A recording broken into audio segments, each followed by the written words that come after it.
Damodar Das Modi, Prime Minister of India. Your Excellency, you have the floor.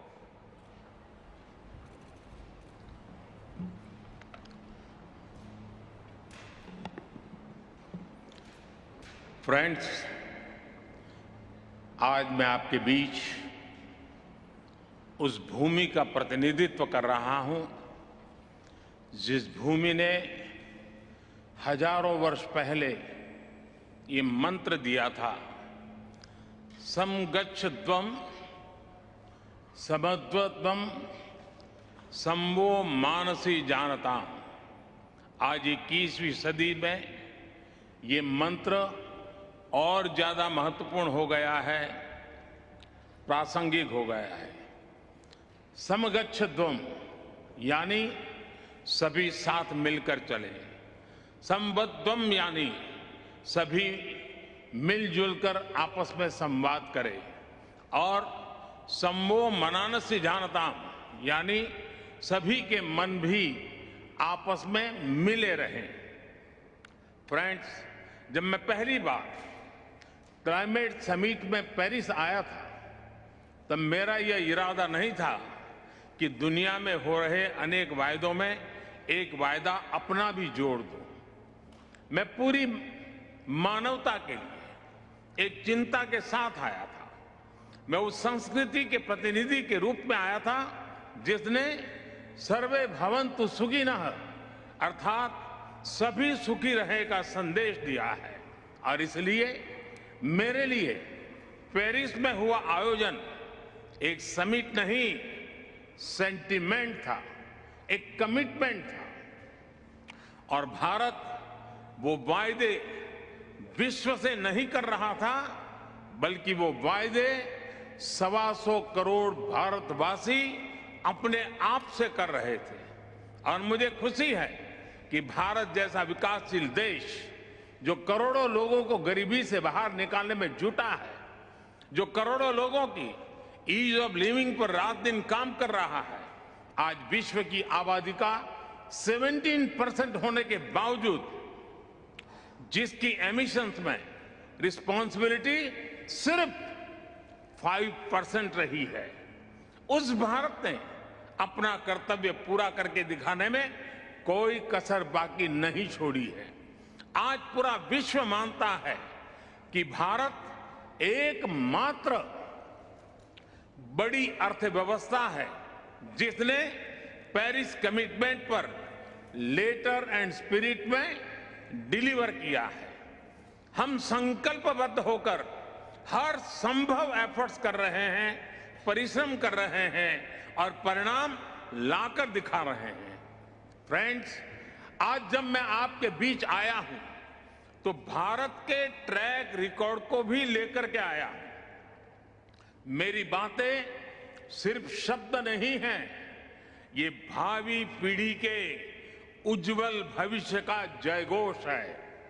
आज Bharat installed renewable energy capacity में विश्व में चौथे number पर है। बीते 7 वर्षों में भारत की नॉन फोसिल फ्यूल एनर्जी में 25% से ज्यादा की वृद्धि हुई है, और अब ये हमारे एनर्जी मिक्स का 40% पहुंच गया है। फ्रेंड्स, विश्व की पूरी आबादी से भी अधिक यात्री भारतीय रेल से हर वर्ष यात्रा करते हैं। इस विशाल रेलवे सिस्टम ने अपने आप को 2030 तक नेट जीरो बनाने का लक्ष्य रखा है। अकेली इस पहल से सालाना 60 मिलियन टन एमिशन की कमी होगी। इसी प्रकार हमारे विशाल एलईडी बल्ब अभियान से सालाना 40 मिलियन टन एमिशन कम हो रहा है। आज भारत दृढ़ इच्छा शक्ति के साथ ऐसे कई सारे इनिशिएटिव्स पर तेजी से काम कर रहा है। इसके साथ ही भारत ने अंतर्राष्ट्रीय स्तर पर दुनिया का सहयोग करने के लिए इंस्टीट्यूशनल सॉल्यूशन भी दिए हैं। सोलर पावर में एक क्रांतिकारी कदम के रूप में हमने इंटरनेशनल सोलर अलायंस की पहल की। क्लाइमेट एडप्शन के लिए हमने coalition for disaster resilient infrastructure का निर्माण किया है। ये करोड़ों जिंदगियों को बचाने के लिए एक संवेदनशील और महत्वपूर्ण पहल है। फ्रेंड्स, मैं एक और महत्वपूर्ण विषय पर आप सभी का ध्यान केंद्रित करना चाहता हूं। आज विश्व मान रहा है कि क्लाइमेट चेंज में लाइफस्टाइल की एक बहुत बड़ी भूमिका है। मैं आज आपके सामने एक वन वर्ड मूवमेंट का प्रस्ताव रखता हूं। वन वर्ड एक शब्द क्लाइमेट के संदर्भ में वन वर्ल्ड एक विश्व का मूल आधार बन सकता है, अधिष्ठान बन सकता है। ये एक शब्द है लाइफ, LIFE, यानी लाइफस्टाइल फॉर एनवायरमेंट। आज जरूरत है कि हम सभी लोग एक साथ आकर कलेक्टिव पार्टिसिपेशन के साथ लाइफस्टाइल फॉर एनवायरमेंट यानी लाइफ को एक अभियान की तरह आगे बढ़ाएं। ये एनवायरमेंटल कॉन्शियस लाइफस्टाइल का एक मास मूवमेंट बन सकता है। आज आवश्यकता है माइंडलेस और डिस्ट्रक्टिव कंजम्पशन के बजाय माइंडफुल और डेलिबरेट यूटिलाइजेशन की। ये मूवमेंट एक साथ मिलकर ऐसे लक्ष्य तय कर सकता है जो डाइवर्स एरिया जैसे fishing, agriculture, wellness, dietary choices, housing, packaging, hospitality, tourism, clothing, fashion, water management और एनर्जी जैसे अनेक सेक्टर्स में एक क्रांतिकारी बदलाव ला सकता है। ये ऐसे विषय हैं जहां हम में से प्रत्येक को हर रोज कॉन्शियस चॉइस करनी होगी। पूरी दुनिया में करोड़ों अरबों लोगों के हर रोज की ये चॉइसेस क्लाइमेट चेंज के खिलाफ लड़ाई को हर दिन बिलियन स्टेप्स आगे ले जाएगी। और मैं इस आर्थिक आधार पर, वैज्ञानिक आधार पर, बीती शताब्दी के अनुभवों के आधार पर हर कसौटी पर खरा उतरने का मूवमेंट मानता हूं। स्व से समझने का यही रास्ता है, अहम से वयम के कल्याण का यही रास्ता है। फ्रेंड्स, क्लाइमेट चेंज पर इस वैश्विक मंथन के बीच मैं भारत की ओर से इस चुनौती से निपटने के लिए 5 अमृत तत्व रखना चाहता हूं, पंचामृत की सौगात देना चाहता हूं। पहला, भारत 2030 तक अपनी नॉन फोसिल एनर्जी कैपेसिटी को 500 गीगावाट तक पहुंचाएगा। दूसरा, भारत 2030 तक अपनी 50% एनर्जी रिक्वायरमेंट्स रिन्यूएबल एनर्जी से पूरी करेगा। तीसरा, भारत अब से लेकर 2030 तक के कुल प्रोजेक्टेड कार्बन एमिशन में 1 बिलियन टन की कमी करेगा। चौथा, 2030 तक भारत अपनी अर्थव्यवस्था की कार्बन इंटेंसिटी को 45% से भी कम करेगा। और पांचवा, वर्ष 2070 तक भारत नेट जीरो का लक्ष्य हासिल करेगा।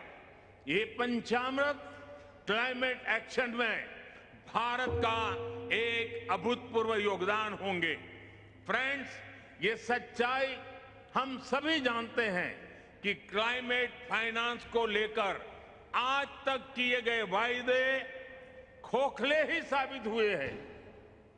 जब हम सभी क्लाइमेट एक्शन पर अपने एम्बिशन बढ़ा रहे हैं, तब क्लाइमेट फाइनेंस पर विश्व के एम्बिशन वहीं नहीं रह सकते जो पेरिस एग्रीमेंट के समय थे। आज जब भारत ने एक नए कमिटमेंट और एक नई ऊर्जा के साथ आगे बढ़ने का संकल्प लिया है, तो ऐसे समय में क्लाइमेट फाइनेंस और लो कॉस्ट क्लाइमेट टेक्नोलॉजीज का ट्रांसफर और महत्वपूर्ण हो जाता है। भारत की अपेक्षा है कि विकसित देश जल्द से जल्द $1 ट्रिलियन का क्लाइमेट फाइनेंस उपलब्ध कराएं। आज आवश्यकता है कि जैसे हम क्लाइमेट मिटिगेशन में हुई प्रगति को ट्रैक करते हैं, वैसे ही हम क्लाइमेट फाइनेंस को भी ट्रैक करें।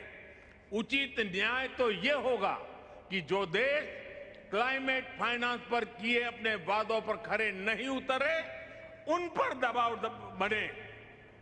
फ्रेंड्स, आज भारत क्लाइमेट के विषय पर बहुत ही साहस और बड़ी महत्वाकांक्षा के साथ आगे बढ़ रहा है। भारत अन्य सभी विकासशील देशों की पीड़ा भी समझता है, उन्हें साझा करता है और उनकी अपेक्षाओं की अभिव्यक्ति भी निरंतर करता रहेगा। कई विकासशील देशों के लिए क्लाइमेट चेंज उनके अस्तित्व पर मंडरा रहा है, एक बड़ा संकट है। हमें दुनिया को बचाने के लिए आज बड़े कदम उठाने ही होंगे। यही समय की मांग है और यही इस फोरम की प्रासंगिकता भी सिद्ध करेगा। मुझे विश्वास है कि ग्लासगो में लिए गए निर्णय हमारी भावी पीढ़ियों का भविष्य बचाएंगे और सुरक्षित और समृद्ध जीवन का उपहार देंगे। अध्यक्ष जी, मैंने समय अधिक लिया, आपसे मैं क्षमा चाहता हूं, लेकिन विकासशील देशों की आवाज उठाना ये मैं अपना कर्तव्य मानता हूं, इसलिए मैंने उस पर भी बल दिया है। मैं फिर एक बार आपका बहुत बहुत धन्यवाद करता हूं।